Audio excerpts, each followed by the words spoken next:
¿Cómo conectar mi cuenta de TikTok a mi cuenta de TikTok Ads?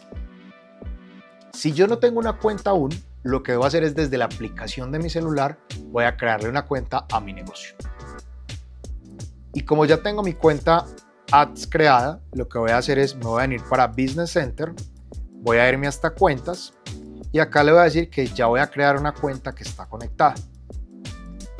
Es importante que seleccionemos esta primera opción y que nos envíe un código QR. Le vamos a dar Next, vamos a darle esta primera que es la recomendada, publicar y manejar nuevos videos y le vamos a dar Next. Y acá simplemente voy a tomar mi aplicación de TikTok dentro del celular, voy a coger la opción que dice escanear código QR, apunto acá y le doy ir.